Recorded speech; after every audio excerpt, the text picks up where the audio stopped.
अब पुण्यात्मा, पूजा और साधना में अंतर होता है। पूजा क्या है? जैसे हमने किसी से ऋण ले रखा, ऋण,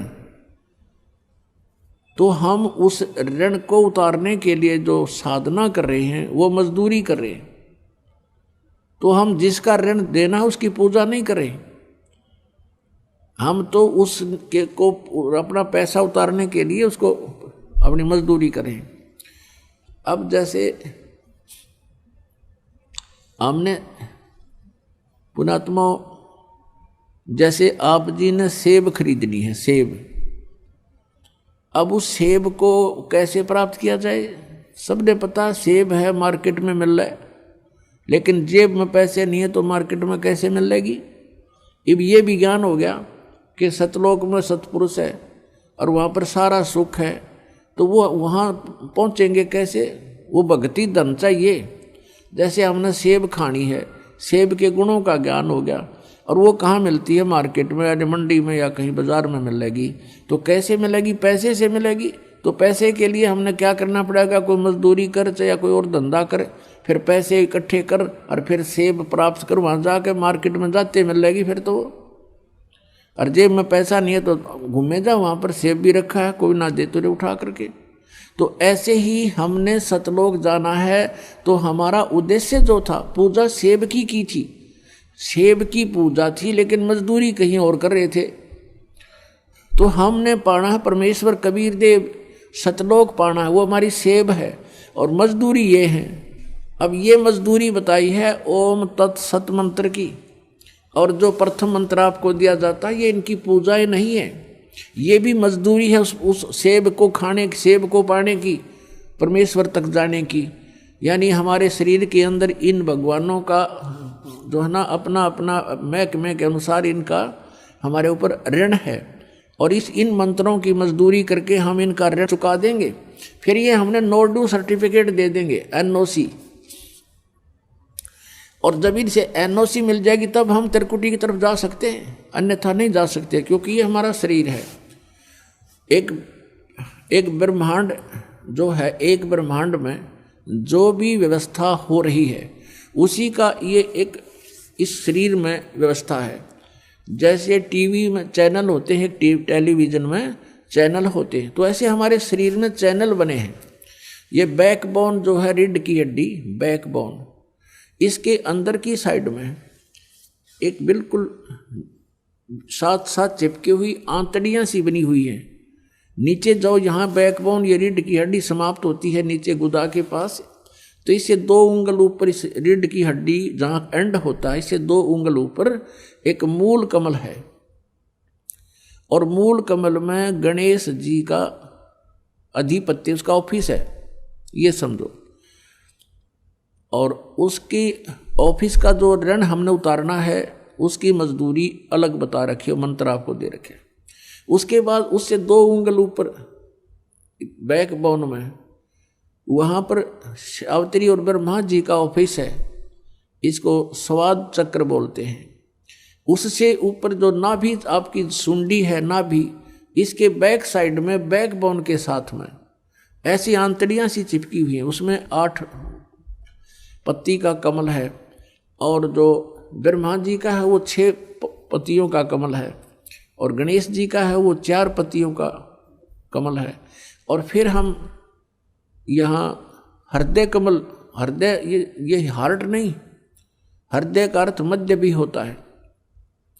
तो हमारे जो रीढ़ की हड्डी है और यहाँ दोनों सतनों के बीच में ये स्थान है, ये मध्य है, इसके बैक में रीढ़ की हड्डी के अंदर की साइड में वहाँ पर इस शिव और पार्वती का ऑफिस है। यानी वहाँ इनका कमल है और 12 पंखड़ी है, इसकी 12 पत्तियाँ हैं। और ये कंठ कमल, ये कंठ है यहाँ नहीं, इसके बैक में रीढ़ की हड्डी के अंदर की तरफ, वहाँ इस दुर्गा जी का कमल है जिसमें 16 पंखड़ियाँ हैं। तो हम इनकी मजदूरी करेंगे, इनकी मजदूरी करके हम इनसे नो ड्यू सर्टिफिकेट लेंगे। जैसे कोई विदेश में गया है और वहाँ उसने कोई कारोबार कर रखा था, उसमें घाटा हो गया उसको, उसके ऊपर कर्जे हो गए, उसका जो है कर्जा हो गया, और उसने जैसे कनेक्शन ले रखा, बिजली का कनेक्शन ले रखा था, टेलीफोन का कनेक्शन ले रखा था, वाटर सप्लाई का, और भी बहुत से, तो वो सभी सुविधाएं उसकी बंद होगी, क्योंकि वो निर्धन हो गया, उसके पास पैसा रहा नहीं, क्योंकि उसकी साधना ठीक नहीं थी, उसकी भक्ति, वो उसकी जो फैक्ट्री चली नहीं जिस किसी भी कारण से। तो अब वो सुविधाएं प्राप्त हो नहीं, ऋण उतरे नहीं, तो कोई बीच में ऐसा प्रभावशाली व्यक्ति आ जावे और वो कहे उन महकमे वालों को जा करके, भाई मैं इसका गारंटर हूं, इसको सभी सुविधाएं दे दो, ये तुम्हारा ऋण देगा किस्तों में, तो दोबारा सुविधाएं दिलवा दी जाएं, तो फिर आपने मजदूरी तक करनी पड़ेगी और उसका ऋण भी उतारना होगा। ठीक इसीलिए इसी प्रकार इन भगवानों का ऋण हमारे ऊपर है, तो यहां से नीचे के प्रधान हैं, मुखिया हैं, इनका ऋण हमने देना पड़ेगा, और उस ऋण के उतारने के ये 5 मंत्र हैं। गुरु ग्रंथ साहिब में जो जिक्र है 5 मंत्रों का, वेदों में भी है, नाम स्पष्ट नहीं है उनमें, 5 मंत्र, 7 मंत्र, 3 मंत्र, उसमें भी ऐसा प्रमाण है। उसके लिए बता रखे हो तो तत्वदर्शी संत ही बता सकता है, और किसी को पता नहीं। तो ये 5 मंत्र हैं जो आपको प्रथम मंत्र में दिए जाते हैं, फर्स्ट एंड लास्ट छोड़ के। बीच बीच के जो 5 मंत्र ये है वो पंच मंत्र, और इनके जाप से आपको, जब ये आत्मा हृदय में रहती है, हृदय कमल में, और वहां से फिर ये नीचे को चलती है मूल कमल में, मूल कमल में जाएगा, तो वहां से फिर जब त्रिकुटी पर चलने का समय आएगा, जब प्राण हमारे पूरे हो जाएंगे, यानी शरीर अंत होगा, फिर ये आत्मा सबसे पहले मूल कमल में जाएगी, और वहां इसका नो ड्यू सर्टिफिकेट तैयार पाओगा, क्योंकि इसने उसका कर्जा उतार रखा है भक्ति साधना मजदूरी करके। फिर ये पहुंचेगा दूसरे स्वाद चक्र में। पुण्यात्माओं, ये आध्यात्मिक ज्ञान है, और आप पहली, दूसरी, तीसरी, चौथी कक्षा के बच्चे हो, किसी ने 2 वर्ष हो गए, किसी ने 3 वर्ष, कोई 4 वर्ष, कोई 5 वर्ष, कोई 6 वर्ष।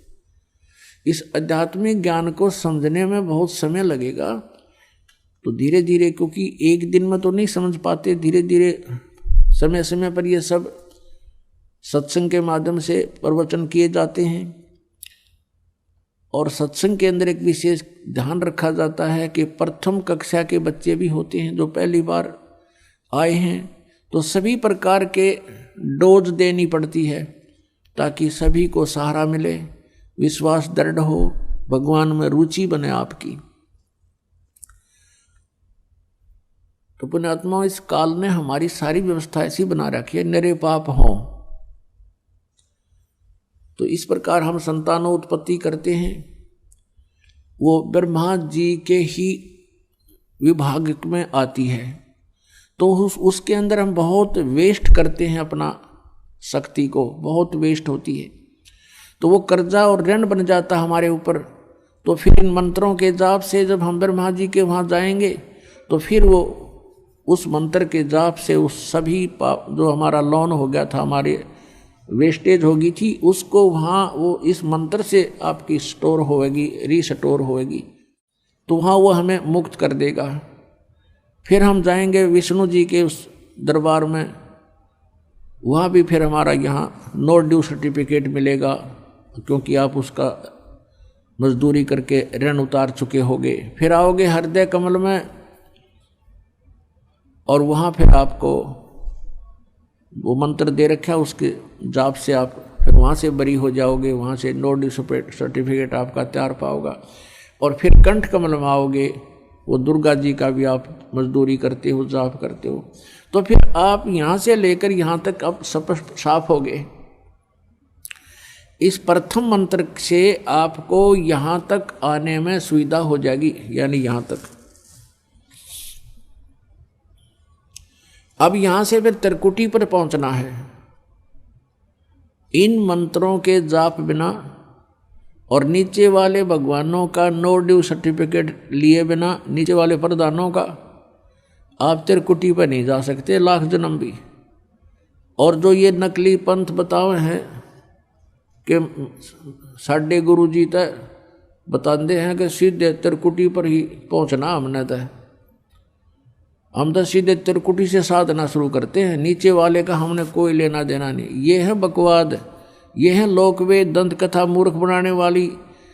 त्रिकुटी कोई बरवाड़े का बस स्टैंड नहीं है, पैदल पहुंच जाओ, चाहे कोई साइकिल पर जाओ, चाहे वैसे चला जा। ये बालकों का खेल नहीं है, मनुष्य जीवन को बर्बाद करना कोई समझदारी नहीं है। ऐसे नकली संतों के पास बैठकर, चलो जब तक नहीं ज्ञान था, गलती हो ही रही थी, हमसे भी हो रही थी, आपसे भी हो रही थी, और अब तो ये क्लियर हो चुका है, ये स्पष्ट है आपके समक्ष। इसको जानकर, इसको समझकर, और फिर भी आप उन्हीं से चिपके हुए हो। उसके विषय में परमात्मा कहते हैं, जान बूझ साची तजें और करें झूठ तने, और ताकि संगत है प्रभु सपने में भी ना दे। चातुर प्राणी चोर हैं, ये मूड मुग्ध हैं ठोठ, संतों के निकाम के उनको दो गलजोट। अब फिर हम आएंगे त्रिकुटी पे। अब त्रिकुटी एक इंटरनेशनल एयरपोर्ट जानो, अंतर्राष्ट्रीय हवाई अड्डा, जैसे पालम का है हिंदुस्तान में, दिल्ली में पालम, तो वहाँ से सभी देशों को फ्लाइट जाती हैं, और वहाँ एयरपोर्ट पर यानी त्रिकुटी पर पहुँचने से पहले हमारा टारगेट होता है कहाँ जाना है। वहाँ तो जाकर टिकट लेनी होती है, या पहले बुक करा रखी होती है, पासपोर्ट पहले बनवाना होता है, और उस देश का नो ड्यू सर्टिफिकेट आपके पास होना अनिवार्य है। उनकी परमिशन होकर ही आप वहाँ जाते हो।